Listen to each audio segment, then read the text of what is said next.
어둠 속에 비바람을 경험하고 또 뚫고 걸어간 주일 아침을 기쁨으로 소망 중에 맞이하였습니다. 하나님의 나라 주의 말씀을 통해서 빛이 우리에게 조명되게 하여 주옵소서.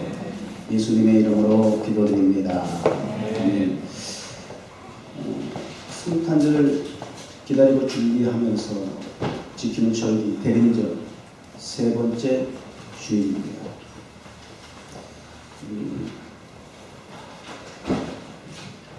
기독교 핵심 과제라고도 할 수 있고 또 지향하는 목표라고도 할 수 있는 관련 키워드를 먼저 우리가 좀 한번 알아야 오늘 말씀과 연관을 지어나갈 수 있을 것 같아요. 우리 기독교의 핵심 키워드라고 할 수 있는 단어가 있다면 리폼이라는 단어가 있어요. 개혁, 개정, 개선, 개량, 고쳐나가는 것. 리폼. 또 하나는 레스토레이션이라고 하는 게 있어요. 회복입니다. 복구, 복원. 그리고 오늘 말씀의 주제와도 연관이 있는 레크리에이션 이렇게 보통 우리가 얘기하죠. 휴양 오락이 아니라 개조, 재현, 재창조. 이게 기독교의 핵심 과제고 목표예요. 이 세 키워드가 이루어지기 위해서 성탄절이 필요했던 거예요. 메시아가 이 땅에 오셔야 할 이유와 목적이 의미가 여기에 있는 겁니다. 따라서 기다리고 준비해야 할 교회로서 그리스도인으로서 우리가 어떻게 어떤 자세를 가지고 성탄절을 준비해야 되겠느냐, 다시 오실 예수 그리스도를 맞이할 준비를 해야 할까. 이러한 부분에 대해서 오늘도 계속해서 한 인물, 지난 시간 시몬에 이어서 또 다른 인물을 통해서 말씀을 보도록 하겠습니다. 그때에 라고 시작을 합니다. 그때에. 그러면 2장에 있는 말씀을 우리가 돌아가서 찾아봐야 되겠죠. 우리 예수님께서 나사렛에 오셔서 성장하게 됐다라고 하는 것까지가 2장을 마무리합니다. 사실은 그러나 그때라고 하는 것은 그 시점은 아니에요. 그리고 나서 30년 가까운 세월이 지나가는 겁니다. 그리고 나서 그때, 그러니까 그때라고 하는 시간은 지난 시간에 우리가 말씀드린 것처럼 크로노스라고 하는 물리적, 생리적, 과학적, 천문학적 지나가는 그러한 시간 속에서 카이로스라고 하는 하나님의 의미가 부여된 그 시간 속에서 간섭하시고 통치하시고 컨트롤하시는 창조주 하나님께서 그 시간을 통해서 행하실 일들이 무엇인가를 직접 표현하시는 그 시간이에요. 카이로스. 그때에는 카이로스의 시간입니다. 그러니까 그 시대적인 배경, 역사적인 배경도 중요하지만 그 속에 하나님께서 간섭하시고 개입하셔서 누구를 통해서 어떤 일을 행하시는가. 이게 우리 기대가 돼야 돼요. 세례 요한은 어떤 사람입니까? 누가복음 3장 2절에 안나스와 가야바가 대제사장으로 있을 때에 하나님의 말씀이 빈들에서 사가랴의 아들 요한에게 임한지라. 같은 배경이지만 누가복음에서 조금 더 세례 요한이 어떤 사람인가를 조금 더 알 수 있는 그 가문을 소개해요.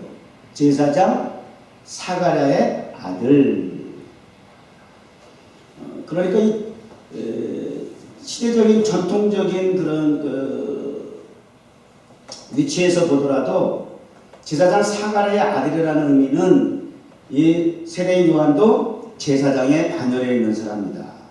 요즘 뭐 덕스럽지 않은 표현이긴 하지만 확실하게 세습이 될 수 있는 사람이에요.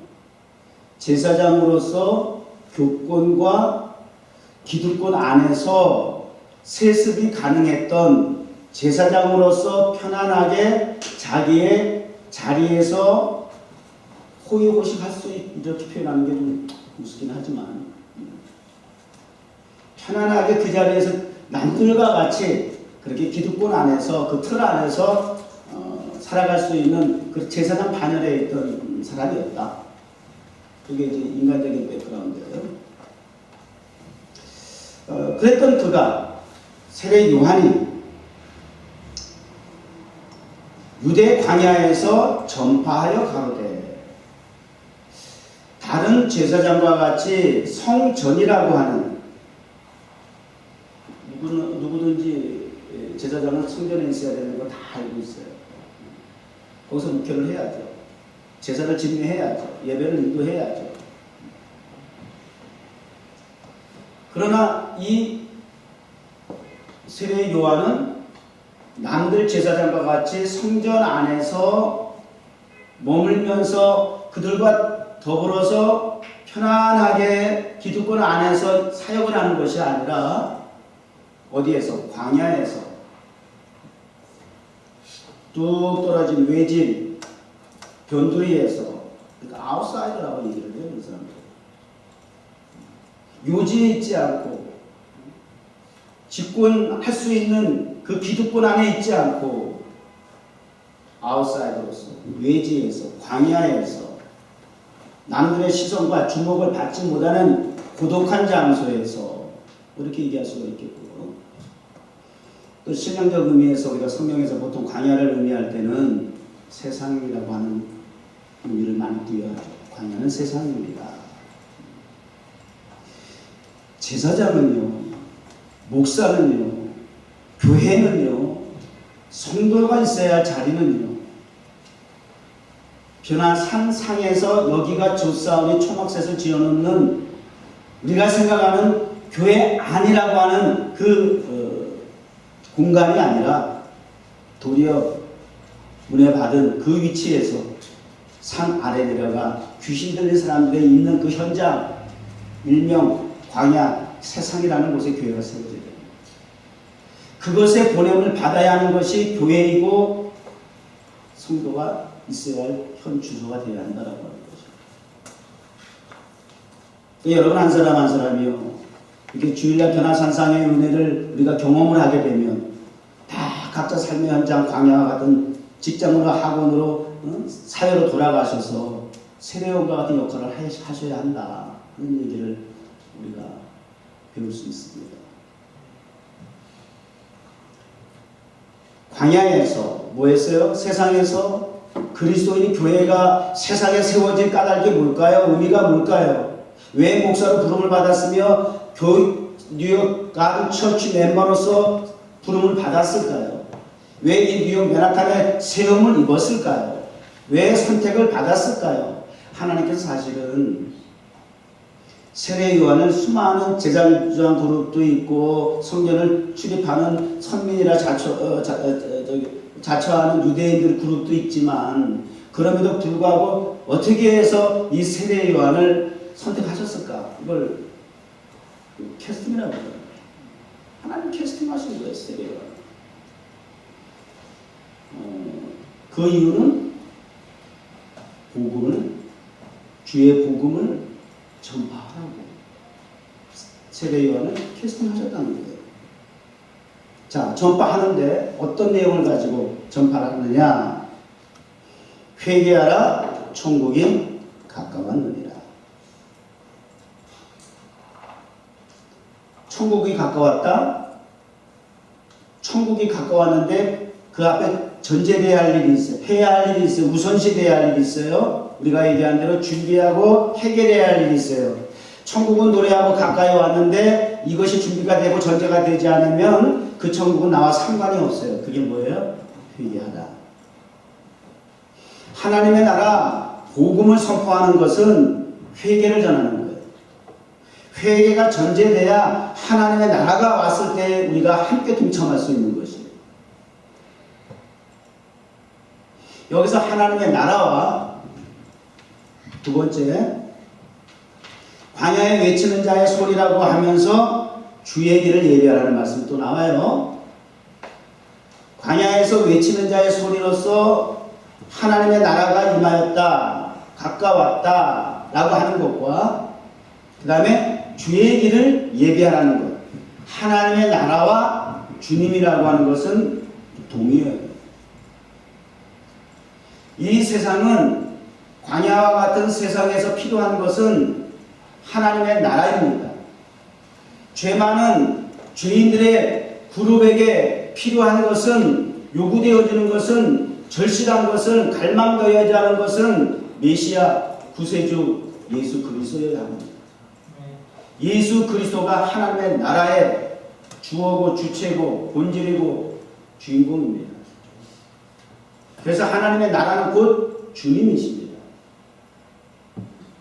자, 왜 하나님의 나라가 광야의 세상에 임하여야 하고 왜 하나님 주께서 친히 이 죄인들의 세상에 임재하셔야 하느냐?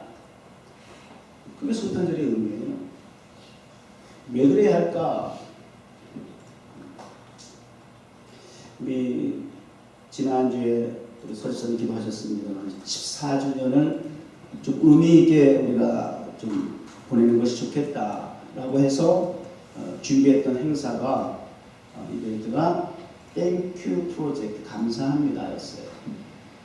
그래서 지난 주간 예상 인원은 20명이었지만 14분의 목사님과 사모님을 모시고 정말 여러분 이따 예배 끝나고 잠깐 화보식으로 지난 주간에 있었던 행사를 잠깐 요약해서 보여드리려고 합니다. 함께 하지 못한 분들을 위해서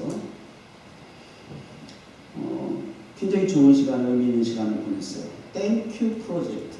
우리 지난 14년 동안 뉴욕 정원교회를 하나님께서 세워주실 뿐만 아니라 함께 하시고 동행해 주시고 지켜주시고 인도해 주셔서 오늘까지 이 자리에 있기까지는 하나님의 은혜입니다. 하나님이 다 하셨습니다. 하나님 땡큐 땡가 하나님 감사합니다. 그 땡가 땡큐 프로젝트라고 하는 명을 붙여서 감사합니다라는 행사를 진행한 거예요.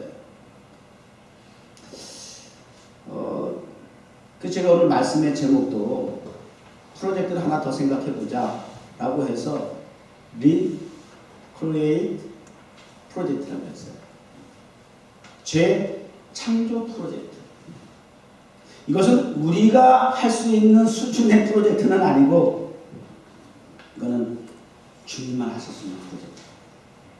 하나님의 나라에서 하나님의 주체, 주어, 본질이 되시는, 주인공이 되시는 우리 주님께서만이 진행하실 수 있는 가능한 프로젝트예요.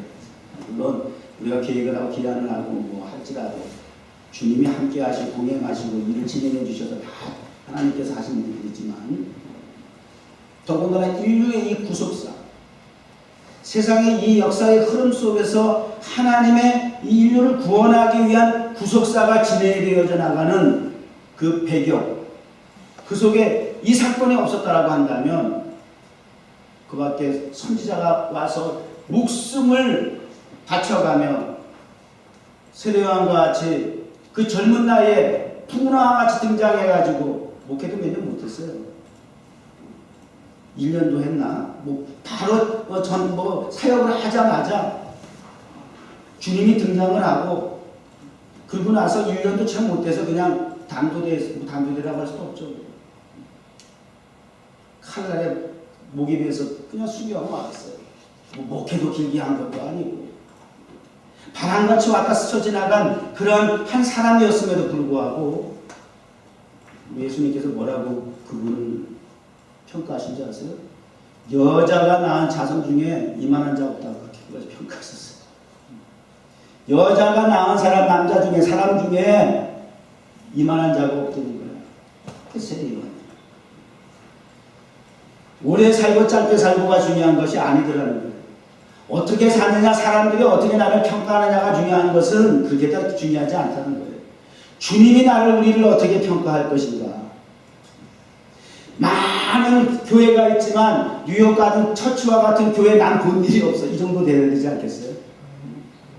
주님의 피값으로 세운 교회로서 주님께서 이렇게 그 교회를 향해서 사랑과 관심을 가지고 인정하고 절대적 평가를 해주실 수 있다라고 한다면 뭐가 더 정말 시몬이처럼 죽어도 요한이 없다 이렇게 표현할 수 있겠죠. 우리는 이 세례요한을 통해서 오늘 목사님들이 좀 많이 배워야 될 것 같다는 생각이 들어요. 도전이 좀 받아야 되겠다. 목회의 철학, 목회의 목표, 관점, 의미 이거 좀 세례요한을 통해서 돌아봐야 되지 않느냐. 이 시대에는 우리 세례요한 같은 주의 종들을 필요로 하지 않으신가. 세례요한과 같이 광야에서 외치는 자의 소리와 같은 역할을, 기능을, 사명을 감당하는 교회가 되어야 되지 않을까. 세례요한은 자신의 정체성을 정확하게 알아요. 나는 단지 외치는 자의 소리에 불과하다라고 하는 것이. 소리는 소리인데 외치는 자의 소리가 돼야 되지요. 반대말은 뭘까?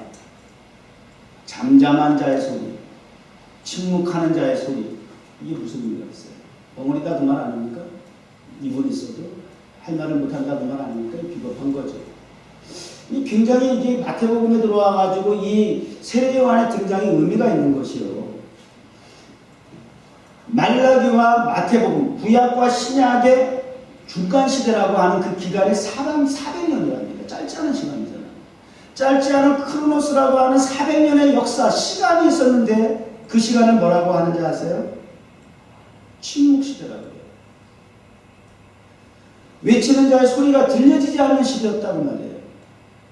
그 적막한 400년의 침묵의 시대가 무너지고 깨지는 순간이에요. 세례요한의 등장이 얼마나 역사적인 의미를 더하는지 모르겠어요.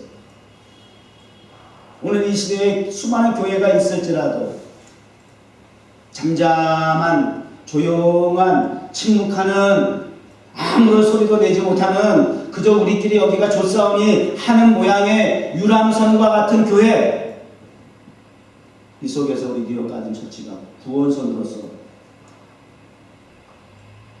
천국 가는 구원선으로서 배는 어떤 소리를 냅니까? 기차는 칙칙폭폭, 배는 뿌뿌 소리 내는 교회가 돼야죠. 외치는 자의 소리가 돼야죠. 침묵하는 교회가 돼서는 안 되죠. 이 세례요한의 등장이 그런 역사적인 배경과 의미를 가지고 있다는 거예요. 얼마나 그런데도 불구하고 우리 세례요한은 이걸 뭐야? 주제 파괴라고 그런단 말이에요. 나는 단지 소리에 불과하다. 메아리와 같은 소리에 불과하다. 나는 주의 길을 예비하는 자일 뿐이다. 오실 그분의 신들매 성경이면 그분의 신발끈도 풀 자격이 되지 못하는 사람이다. 감당할 수 없는 위치다. 나는 다만 그분의 길을 예비하고 준비하는 사역을 하는 주연이 아닌 조연일 뿐이다. 이게 확실한 주제파가 되는 거예요. 교회가, 목사님들이 조금 교회가 커지고 성장하고 뭐 이렇게 좀 되게 되면은 자신이 주님의 자리에 주님의 영광을, 그런 부분들이 없지 않아 있어서 지금 굉장히 교회가 어려움을 겪고 있는 것도 현실이기도 하고, 그런 시대적인 배경을 가지고 오늘 이 2000년 전에 세례요한을 통해서 다시 한번 교회가 각성을 하고 주의 종들이 좀 재조명하는 가운데서 본분을 좀 지키는 위치가 돼야 되겠다. 좀 주제 파악을 좀 해야 되지 않겠는가, 이런 생각도 해보게 되고. 선지자 이사야가 이미 40장의 동일한 말씀을 통해서 오실 메시아에 대한 기록을 해놨거든요.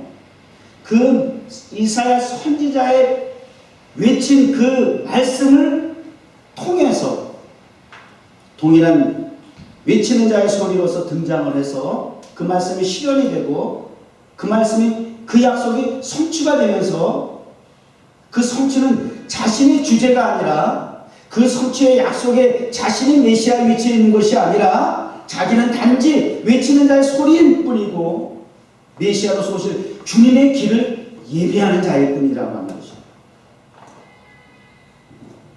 그래서 오늘 교회는 주의 길을 예비해야 하고 그의 첩경을 경로의 경로 패스 경로를 구불구불하든지 험난하든지 여러 가지 다양한 그 경로가 있을 거 아니에요. 내비게이션 딱 찍으면 경로를 딱 알려준다니까. 이런 길 저런 길 하이웨이 길 로컬 길 막히는 길 이런 길 제시를 해줘요. 몇 가지를. 그래서 시간을 놓고 정할래 아니면 거리를 놓고 정할래 이렇게 해서 옵션을 줘요. 내비게이션에서.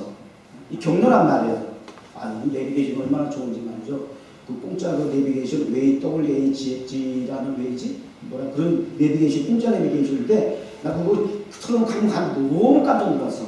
경찰이 있다고 딱 사인이 나오고 말이야. 몇 미터 전방에 경찰이 있다고 딱 그 경찰 그 나오고 또 더 놀란 거는 몇 미터 앞에 구덩이가 있다고 했어요. 구덩이가 있다는 것까지 정보가 나오고 왜 그렇게 정확한가 했더니 보통은 1년, 2년, 3년 전 그 맵을 업데이트하는 걸 쓸 때가 많은데 이 내비게이션 좋은 거는 그것을 공유하는 사람들이 서로가 그 길을 가면서 그런 것들을 함께 정보를 주고받으면서 공유하는 거야. 그러니까 여기 뭐가 있다, 여기 구덩이가 있다는 건 바로 그들이 정보를 제공하는 거야. 쉐어를 하는 거예요. 그러니까 그 정보가 바로 따끈따끈한 그 업데이트가 바로바로 되니까 이게 1년 전, 2년, 3년 전에 업데이트 지도하고 똑같아요. 이거 멍청해가지고 이거는 뭐 나보다 더 볼 때가 많아. 그런 지도는.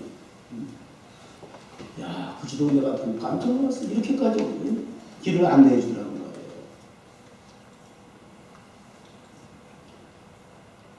이 첩경을 평탄케 하라.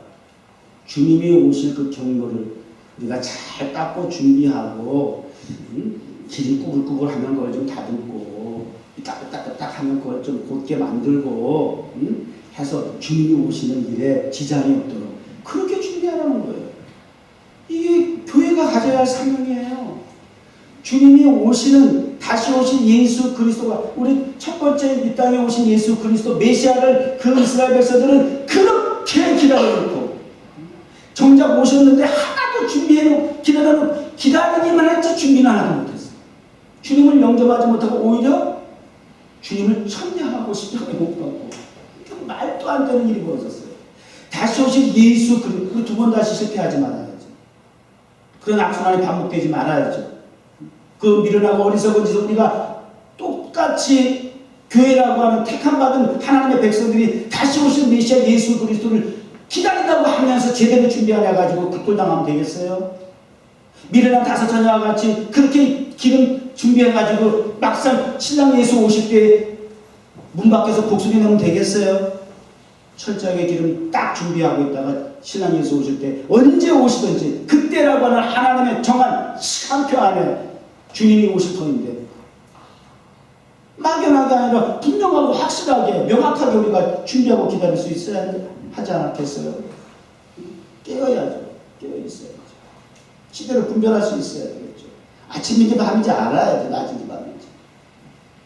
하나님의 말씀의 뜻이 무엇인지, 온전한 뜻이 무엇인지, 기뻐하신 뜻이 무엇인지, 선한 것이 무엇인지. 그래서 우리가 예배가 말씀, 그래서 우리에게 중요한 거예요. 그 단서를 제공하니까. 우리 그 원리를, 논리를, 방법을 가르쳐 주니까요. 배워야 될 거 아니에요. 그 과정을 풀려면 이 말씀이 없이는 그 과정을 풀 수가 없어요.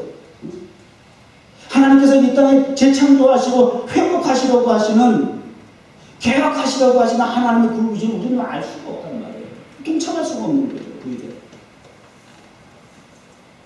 교회를 세우신 까닭은 하나님의 그 일을 함께 동역하자. 너희는 잘 준비해. 세상의 길 좀 잘 닦아놔.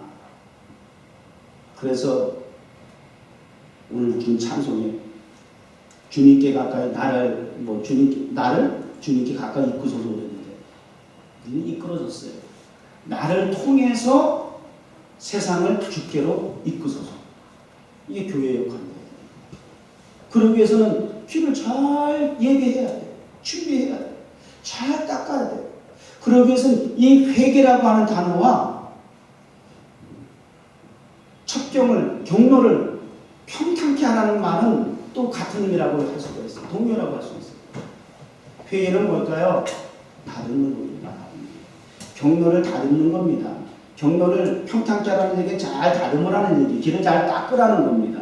회개는 뭡니까? 주님이 우리의 마음에 천국이 되도록, 하나님의 나라가 임재할 수 있도록, 주님이 영접될 수 있도록 우리의 이 죄악으로 오염되어 있는 시금창 같은 이 마음의 속사람을 깨끗하게 정화하고 정결케 하라는, 그러기 위해서 잘 다듬으라는 게 회개예요. 그게 준비하는 거예요. 예배하는 거예요. 평탄케 한다는 거예요. 회개하시기 바랍니다. 하나님의 나라가 여러분의 마음에 임할 수 있도록, 주님이 여러분의 마음에 내주할 수 있기 위해서는 회개가 전제되어야 한다고 하는 겁니다. 주님 다시 여러분의 마음속에서 무엇이든지 떠나지 않게 하기 위해서는 회개가 있어야 되고, 또 주님이 오신 길을 평탄케 할 수 있어야 하는 사명을 가지고 있더라고요. 근데 오늘 이 주일이라는 의미가, 자, 이런 과제와 이런 하나님께서 세상을 하나님 보시기에 보기 좋았던 형상, 그리고 하나님과 함께 동고동락하면서 관계뿐만 아니라 교제와 교통이 이루어졌던 낙원이 어디예요? 에덴 동산. 하나님의 말씀에 불순종, 죄는 불순종이에요. 길게 복잡하게 다양하게 얘기할 거 없어요. 죄가 뭘까? 하나님의 말씀을 순종하지 않은 거예요. 디스오베디언스 한 거예요. 불순종이 죄입니다. 그 불순종의 다양한 형태로 나타난 것뿐이지요. 그러니까 하나님의 말씀이 무엇인지, 하나님의 뜻이 무엇인지 이것이 아는 것이 죄를 범하지 않는 방법입니다. 그래서 하나님의 말씀을 떠나서 하나님의 형상을 잃어버렸어요. 그리고 에덴에서 쫓겨났어요. 이걸 우리는 로스트 파라가 신라곤이라고 해요. 그래서 저주받고 죽을 수밖에 없는 인생이 되었어요. 그 세상에 이제 우리 하나님께서 리크레이트 프로젝트를 통해서 추방시키면서 어린 양의 희생시키고 그 가죽 옷을 입혀서 내보냈던 것처럼 이미 하나님께서 이 죄 많은 인생을 구원하시기 위한 계획 프로젝트를 이미 그때부터 준비하시고 실행하셨던 하나의 사인이, 보이지 않는 사인이었는데, 그 사인이 실제적으로 2000년 전 하나님 당신께서 이 땅에 인카네이션하는 그 사건을 통해서 역사 속에 들어오시고 개입하셔서 하나님의 구속사를 이루어나가는 메시아의 초림, 이것이 바로 리크레이트 프로젝트예요. 그래서 오늘 주일이라고 하는 의미가, 주일은 어떤 의미예요? 우리가 주일을 지키는 이날은 어떤 날입니까? 이 시간에 이 날이 그렇게 중요하다고 하는 것을 우리가 알아야 됩니다. 주의 날은 어떤 날을 지키는 거죠? 안식일이라서? 주의 날은 안식일입니까? 안식일은 토요일이에요. 지금도 안식교라든지 유대인들은 토요일날 그들은 종교 행사를 하죠. 왜 우리는 주일을 지킵니까? 주일은 어떤 날이에요? 주일은 주님이 부활하신 날. 이 땅에 오셔서 십자가라고 하는 고난의 과정을 통과하시고 극적으로 3일 만에 부활하신 날이 주일이에요. 이날은 주께서 부활하신 날, 주께서 부활하신 날을 지키는 것이 주일이에요. 자, 그러면 이 부활은 어떤 의미를 가지고 있나요? 부활이 바로 리크리에이트를 가르치는 거예요. 재창조의 역사를 위해서는 반드시 이 땅에 오셔야 했고 죽으셔야 했고, 그러나 거기서 끝나면 아무 의미가 없어요. 마귀들이 박수치고 좋아하는 것으로 그냥 끝이 날 거예요. 그러나 3일 만에 부활함으로써 이 재창조의 역사를 완성하신 거예요. 성취하신 거예요. 그래서 우리가 이 주일을 우리 주님께서 그랬잖아요. 나를 기념하라. 성찬 예식은 만찬석, 라스트 서프를 통해서 성찬을 베풀면서 나를 기념하라. 주님 다시 오실 때까지 이것을 기념하라 하면서 그 성만찬을 행하셨잖아요. 우리 사람은 다른 생물과 동물과 달리 가지고 있는 특징이 뭔지 아세요? 기억이라고 하는 것이에요. remember, 기억하는 것이에요. 과거를 기억합니다. 근데 과거를 기억하는 것이 약이 돼요, 독이 돼요? 누구에게나 과거를 기억하는 것이 약이 될 수 있고 독이 될 수 있대요. 근데 우리 그리스도인들은 과거를 기억하는 것이 독이 될 수가 없어요. 기쁜 일이든 슬픈 일이든 원하는 일이든 원치 않는 일이든 좋은 일이든 나쁜 일이든 불행한 일이었다 할지라도 정말 말 그대로 기억조차 하고 싶지 않은 사건이었다 할지라도 우리 그리스도인들이 과거를 기억하는 것은 독이 아니라 반드시 약이 됩니다. 약이 되어야만 합니다. 그 과거를 기억함으로써 오늘을 살아가는 데 있어서 내일을 준비하는 밑거름이 되더라는 거예요. 맞습니까? 내일을 준비하는 오늘이 중요한 것은 어제 과거의 그 모든 과정을 필요로 했다라고 하는 것이에요. 그 과정이 있었기 때문에 그것을 기억함으로써 되새김으로써 오늘을 내일을 위해서 내가 과거의 이러한 일들은 반복하지 않을 것은 차단해버리고 그리고 좋은 것들은 계속 발전시켜 나갈 수 있는 이게 인간의 능력이에요.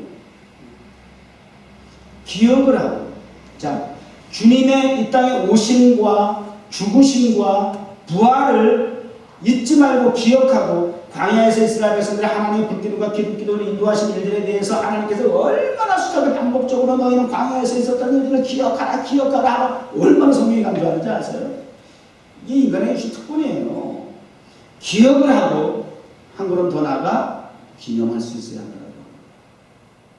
주일은 2000년 전에 한 사건의 역사 속에서 이 땅에 오신 예수 그리스도가 유대 땅 베들레헴에서 오신 한 위인이 아니고 온 인류를 구속하기 위한 하나님의 구속사적인 시점에 하나님의 카이로스의 타이밍에 인류를 구원하시기 위한 재창조라고 하는 리크레이라고 하는 프로젝트를 성취하시기 위해서 친히 이 땅에 오셨던 역사 속의 실제적인 인물일 뿐만 아니라 다시 오실 예수 그리스도 내일을 준비하기 위해서는 그 2000년 전의 과거라고 하는 그 사건이 그냥 지나가는 역사의 한 흐름 속에 있는 한 인물이고 전설이 아니라 신화가 아니라 역사에 기록된 한 페이지가 아니라 여전히 계속해서 그 이후로도 우리 교회를 통해서 그리스도인들을 통해서 기억하고 그분의 오심과 죽으심과 부활을 기억하고 기념하는 날이 주님의 날이에요.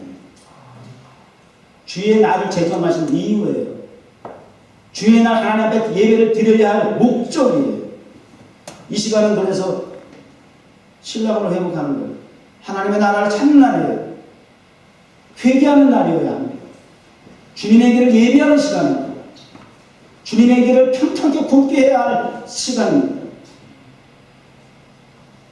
죽으심으로 끝났으면 곡소리 나는 장례 일정 그런 시간으로 기념해야 되겠지만 돌아가신 우리가 맨날 추모식 하듯이 눈물 찔찔 흘리고 그러고 기억해야 되겠지만 그분들은 그냥 계속 죽었다고 생각하니까 우리는 그렇게 죽은 지 몇 주기에서 우는 거 아니에요. 슬프니까. 근데 사셨는데 왜 울어?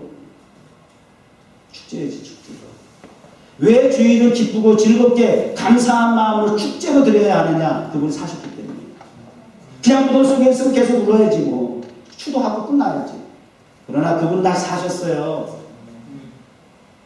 하나님의 형상을 우리에게 회복해 시켜주셨어요. 우리의 그 고집병적인 죄악의 문제를 완전히 천지 개혁해 주셨어요. 리폼해 주셨어요. 다시 재단해 주셨어요. 할렐루야. 그게 주님이 오신 이유였고요. 이 땅에 오셔서 주님이 직접 그렇게 우리를 기억하고 기념하라고 하신 이유였고요. 또 다시 오시겠다고 약속하시면서 마지막 우리에게 교회를 통해서 하시는 말씀처럼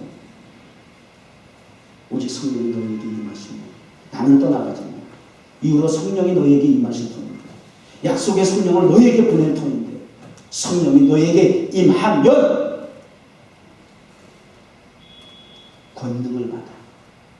성령이 임한다라. 왜 성령을 우리가 추구하고 목표하고 우리가 간구해야 하느냐? 성령을 받으면 능력을 받기 때문에.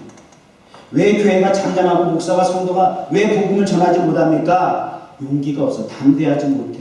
비겁하기 때문에, 비굴하기 때문에. 세상 앞에 골리앗 앞에서 지금 비겁하게 지금 주눅이 들어있기 때문에. 그래서 필요한 것이 성령이 필요한 것이에요. 성령이 충만하면 다윗과 같이 용감해질 수가 있어요. 왜? 하나님을 주목하니까. 골리앗이 보이는 것이 아니라 전쟁에 능하신 여호와 하나님이 보이니까. 그분이 나와 함께 한다라고 하는 확신이 있는데 두려워할 이유가 없어. 성령이 그래서 필요합니다. 근데 그 성령을 주께서 주신다고 약속하셨고 보내신다고 약속했단 말이에요. 성령이 너에게 임하면 권능을 받고 너희가 온 유대와 예루살렘과 유대와 사마리아와 땅 끝까지 이르러 어떻게? 내 증인이 되어라. 세례요한처럼 외치라고 말이에요. 그래 쪽팔리게 그냥 쭈그리고 앉아있지 말고 세상 앞에 그렇게 기죽어 있지 말고 손을 피라는 거예요. 입을 벌리라는 거예요. 담대하게 외치라는 거예요. 400년 동안 그런 인물이 없었어요. 하나님 답답하셨을 거예요. 이 암흑기라고도 해요. 이 침묵같은 기간을 암흑기라고 성경은 표현해서 신학자들은 표현해요. 하나님의 소리가 들리지 않았다. 이러한 시대에 그 암흑의 세력을 깨고 세례요한을 등장시키고 세례요한을 캐스팅하셔서 외치는 자의 소리로서 이 세상에 침묵된 지 400년 만에 세상에 외치는 자의 소리로서 이 세상에 큰 울림이 오늘날까지 되도록 하나님이 사용하셨던 인물이었습니다. 제가 시간이 돼서 글을 좀 소개하고 좀 말씀을 정리할게요. 하나님을 위한 시간이라는 요한일서 감리교 창시자 요한일서가 쓴 기도시인데요. 한번 도움이 될 것 같아서 소개하려고 합니다. 오 하나님, 아무리 필요한 일이라 해도 일상적인 일에 너무 골몰하는 잘못에서 저를 구원하소서.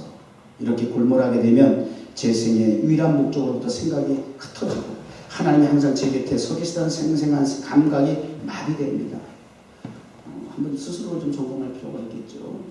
제 마음이 얼마나 좁은지 압니다. 세상 것들의 주의를 빼앗겨버리면 하늘에 속한 것들에 들어설 여지가 없습니다. 주님 저를 가르치소서. 모든 일을 하는 마음을 다 빼앗기지 않으므로 만물 안에서 하나님을 보게 하옵시고 그 안에서 계속해서 저를 보시며 감찰하시는 하나님을 보도록 가르쳐 주시옵소서. 그리하여 주님을 사랑하는 데 필요한 영혼의 자유를 잃지 않도록 저를 가르쳐 주시옵소서. 우리에게 해당하는 내용인 것 같아요. 하나만 더. 진흙과 토기잖아요. 내 자신이 이거는 출처를 제가 알 수가 없어요. 내 자신이 진흙이라는 사실을 잊고 살 때가 너무나 많습니다. 보세요. 찬송대로 내 자신의 작은 일에 쓰임받기를 원하면서 한때는 자주 부르며 지금도 종종 부르는 찬송을 불러봅니다. 주님의 뜻을 이루시옵소서. 고요한 중에 기다리 진흙과 같은 날 빚으사 주님의 형상 만드소서. 이 제천조잖아요. 진흙인 내가 토기장이가 된 것처럼 이게 지금 문제야. 이 주제 파악을 못하는 게 큰 문제야. 이게 지금. 이 오늘날 우리가 주제 파악을 너무 못하고 있어요. 내가 진흙인데 내가 토기장인 줄 알고 있다는 얘기예요. 남의 얘기가 아닌 것 같아요. 진흙인 내가 그릇을 만들려고 수고하고 내 스스로 자꾸 뭔가 해보려고 고통하고 애를 쓰는 모습이 나의 모습이고 그리스도인 중에서도 나와 같은 모습을 갖고 살아가는 사람들이 있을 거라 생각, 뭐가 있을 게 아니라 대부분이라고 하면 뭐 틀림없을 것 같아요. 전능하신 아버지 하나님께 하나님으로 하나님에게 내 자신이 내어드려야 진흙이 나를 빚어서 하나님이 필요한 그릇을 만드실 줄 압니다. 이거 원리를 놓치지 말아야지. 하나님은 하나님이고 나는 나고 토기장이 토기장이고 나는 진흙이고 이 정확하게 알아야지. 이게 여기서부터 문제가 터지는 거예요. 저는 멀리 있는 진흙이 기 아니면 진흙이라도 멀리 있는 진흙이 아니라 토기장이신 하나님의 손 안에 있는 진흙이기를 원합니다. 불순물이 섞여있는 진흙이 아니라 그걸 평탄케 하려면 쉽지 않잖아. 작업을 하려면 주님이 언제든지 기뻐하시면서 그릇을 만들 수 있는 그릇이 진흙이 깨끗한 진흙이 되기를 원합니다. 저는 주님의 뜻을 따라 살기를 원합니다. 주님 오늘 하루 주님의 뜻을 저를 통하여 이루시옵소서. 여기 함께하는 신선한 성도들을 통하여 주님의 뜻을 이루시옵소서. 여기 함께하는 모든 성도들이 오늘 하루도 먹든지 마시든지 무엇을 하든지 하나님의 영광을 위하여 살게 하여 주옵소서. 목사의 심정입니다. 나를 구원하신 주님을 사랑합니다. 나를 사랑하신 하나님 아버지를 경외합니다. 주님을 찬송합니다. 예레미야 18장 6절에 보면 나 여호와가 이르노라 이스라엘 족속아 이 토기장이 하는 것 같이 내가 너희에게 행하지 못하겠느냐. 이스라엘 족속아 진흙이 토기장의 손에 있음같이 너희가 내 손안에 있느니라. 정원교회가 주님의 손안에 있는 교회. 때가 갖고 왔는가 킹제임스 버전에 보니까는 해라고 하는 표현을 썼더라고요. 주님의 손 안에 가까이 있다라고 하는 건 주님의 손 안에 있다라고 하는 어떤 그런 의미를 표현하는 것 같아요. 리어라고 하는 의미도 있지만, 자 2018년도 다시 오실 성탄 예수 그리스도를 맞이해야 우리 이 뉴욕 정원교회가 이 시대의 세례 요한처럼 자기 분분, 신분, 주제 파악을 잘해서 교회로서의 기능, 역할, 외치는 자의 소리가 되어야 되겠습니다. 잠잠하지 않고 침묵하지 않고 외치는 자의 소리가 되고 또 다시 오실 예수 그리스도를 길을 잘 닦고 예비해서 다듬어서 나뿐만 아니라 우리 뉴욕 정원교회를 통해서 준비된 예비된 잘 닦은 구원의 그 길에 구원선에 승선할 수 있도록 구원의 예배에 함께 동승할 수 있도록 세상 사람들을 광야에서 외치는 자의 소리가 돼서 그들을 이끌어가는 역할과 삶을 감당하는 교회가 되는 것이 우리 2018년 성탄절을 준비하는 우리 뉴욕 정원교회 자세가 되는 줄 믿습니다. 하나님 아버지 감사합니다. 뉴욕 정원교회 14년을 함께 해주셔서 감사합니다. 땡큐 프로젝트 계속되기를 원합니다. 하나님께서 세상을 향하여 세례요한같이 교회를 세우시고 세상의 광야에서 전파하는 회개하라 천국이 가까워하라고 하는 구원의 복음을 통해서 다시 오실 예수 그리스도의 길을 예비하고 그분의 오실 경로를 평탄케 하는 사명을 뉴욕 정원교회에 부여해 주셨사오니 세례요한처럼 잘 감당하게 하여 주옵소서. 예수님의 이름으로 기도드립니다.